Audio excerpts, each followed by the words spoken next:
কেউ যদি আপনাকে নামাতে চায়, মনে করবেন আপনার উঠার টাইম শুরু হয়েছে। আপনি বলবেন যে আল্লাহ তোমার দরবারে শুকরিয়া, এবার শুধু তোমার কাছে সাহায্য চাই, আমি যেন ধৈর্য ধরে তোমার প্রিয় হতে পারি। আমি ইবাদত করে করে লক্ষ বছর চেষ্টা করলেও তোমার প্রিয় বান্দা হতে পারবো না, কিন্তু আমি যদি বিপদে ধৈর্য ধরার মতো ধৈর্য ধরে, শুকরিয়া করার মতো শুকরিয়া করে তোমার দরবারে সিজদা দিয়ে যদি তোমাকে রাজি করতে পারি, ওই 1000 বছরে যত পথ এগাতে পারবে না, এই ধৈর্য শুকরিয়ার কারণে তার চাইতে অনেক দূর পথে গিয়ে যেতে পারবে। নবীদের লিস্টিতে, বান্দাদের লিস্টিতে নবীর মতো আল্লাহর কাছে প্রিয় কোনো বান্দা, রাসূলদের মতো কোনো প্রিয় বান্দা? একজন নবী রাসূল দেখান যার জীবনে কষ্ট নেই। একজন নবী রাসূল দেখান যার জীবনে কঠিন পরীক্ষা আসে নাই। একজন নবী রাসূল দেখান যার জীবনে খাবার কষ্ট আসে নাই। একজন নবী রাসূল দেখান যার জীবনে অপমানের কষ্ট আসে নাই। একজন নবী রাসূল দেখান যার জীবনে আঘাতের কষ্ট আসে নাই। ইয়া রব, সৃষ্টি জগতে মানুষ শ্রেষ্ঠ, মানুষের মধ্যে আল্লাহ তোমার নবী রাসূলরাই তোমার সবচেয়ে প্রিয়। ইন্নী জাইলুন ফিল আরদে খলিফা, ওনারাই তো আল্লাহ। আদম তোমার প্রিয়, কিন্তু দেখলাম 300 বছরের অধিক কান্নার মধ্যে কান্না কাটিয়েছে, চোখের পানি ফেলেছে, চোখের পানি ফেলেছে। আল্লাহ ইউনুস নাকি তোমার প্রিয়, মাছের পেটের মধ্যে জীবনে 40টা দিন কেটে গিয়েছে।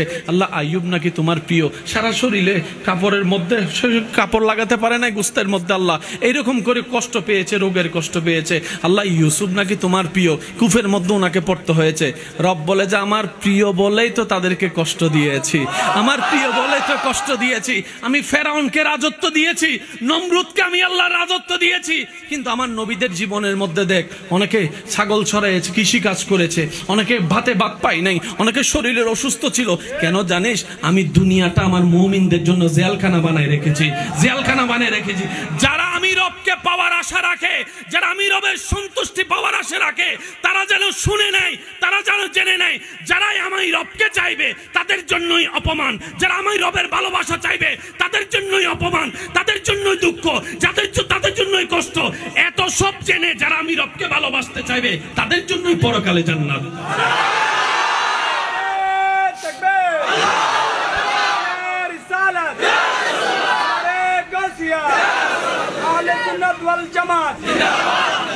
কষ্ট হচ্ছে ভাই আপনাদের?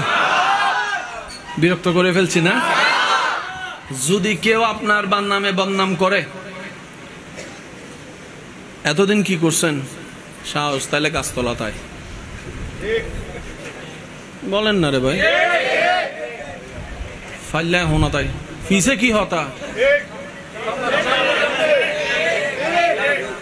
গরদ দুয়ার তাই তুইতে ইয়ত তুনুকে লেখা মারে নিজের এলাকাত বিলাইও তো বা খোসা মারি দিয়ে দিয়া ইদে তখন আসাম মাই গর সামাই তখন নিজের এলাকাত তো বিলাইও বাকি আইতারে আরো গুসা বাড়ি গি। ঠিক আছে, জায়গা তুই ঠিক কর, এলাকা তুই ঠিক কর, টাইম তুই ঠিক কর, আই আই।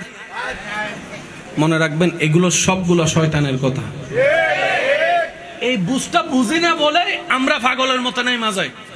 কোনটা মানুষের কথা, কোনটা শয়তানের কথা, এটাই আমরা